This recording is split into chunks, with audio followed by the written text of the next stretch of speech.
À la question de savoir si les technologies de l'information ont apporté de nouvelles formes de mobilisation, si elles ont influé sur les dynamiques des territoires, je crois qu'il faut se dire d'abord que ça fait longtemps que les technologies de l'information ont été adoptées par les acteurs locaux. Ça fait très longtemps que, par exemple, depuis 10-15 ans, il y a des listes de discussions entre les agents de développement, entre les agents des collectivités, et que depuis le début, les technologies font partie de la panoplie des outils des acteurs du développement local.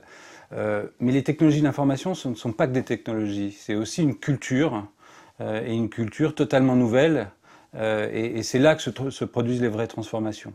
Derrière les technologies de l'information, il n'y a pas que des transformations technologiques, il y a des transformations culturelles. Et c'est là où les bouleversements sont les plus importants. Je prendrai un exemple qui est l'irruption du modèle de l'open source et du logiciel libre.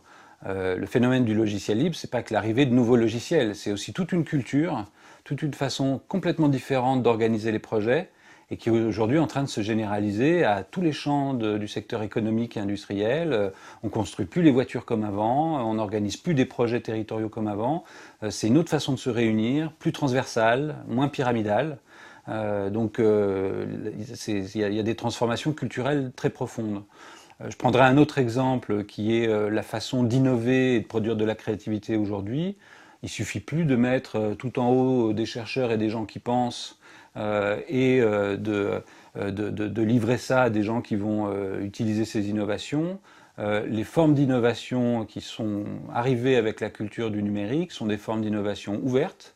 On commence à repérer des lieux où cette créativité trouve un terrain. Ce sont ce qu'on appelle les tiers-lieux, comme la cantine où nous sommes aujourd'hui, ou d'autres lieux qui ouvrent en France qui prennent un peu à contre-pied les pépinières d'activité ou les technopoles, qui sont des lieux où en fait la créativité n'est pas forcément si forte. Donc voilà, il faut bien comprendre que dans les technologies de l'information, il y a les technologies, mais il y a aussi une culture qui chamboule une partie des activités humaines, une partie des organisations, et le territoire n'y échappe pas. Un autre champ dans lequel les technologies de l'information ont transformé les choses sur un plan culturel, c'est la façon de se réunir. Il n'y a plus guère de sens aujourd'hui de se réunir de façon verticale en mettant 3 personnes à la tribune, 200 personnes qui écoutent. L'Internet nous a amené ce qu'on appelle les non-conférences ou les barcamps, qui sont des formes beaucoup plus ouvertes de réunion, qui permettent à chacun d'apporter sa contribution et de ne plus considérer qu'il y a des gens qui innovent et d'autres qui doivent recevoir ces innovations. Donc c'est toutes les façons de s'organiser, de travailler ensemble et d'innover qui est en train de transformer l'Internet. Pour le meilleur et de temps en temps pour le pire aussi. En réalité, le gisement d'innovation qu'il y a derrière les technologies de l'information est très grand et il est probable qu'on ait encore beaucoup à faire. Une des raisons pour lesquelles il est grand, c'est que l'Internet a réduit les barrières à l'innovation. C'est-à-dire qu'on est beaucoup plus nombreux qu'avant à être en mesure de publier, de créer, de proposer des choses en ligne et qu'un plus grand nombre de personnes peut prendre part à l'innovation. Et je prendrai quelques exemples de services innovants ou de choses innovantes qu'on commence à voir dans l'Internet local. Je pense à une opération qui a été menée sur la rive droite de Bordeaux, où on s'est aperçu qu'en fait, les habitants eux-mêmes étaient producteurs de microservices, de blogs, d'informations qui n'étaient pas du tout repérés par les organes officiels d'information ou la presse quotidienne régionale.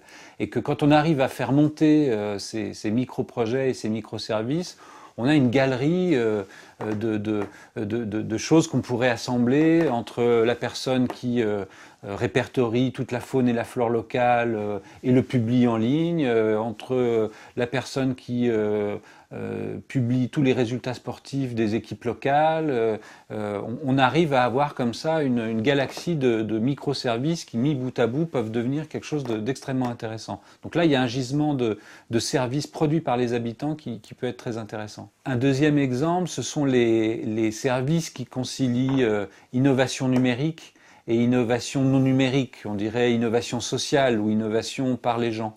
Je pense à un projet qui s'appelle Faire Compagnie, qui a été testé dans le pays Nivernais-Morvan, au stade du prototype, on dira, qui conciliait des systèmes qu'on connaît depuis longtemps, comme inspirés des systèmes d'échange locaux, et l'utilisation des réseaux numériques et de l'Internet, de services téléphoniques.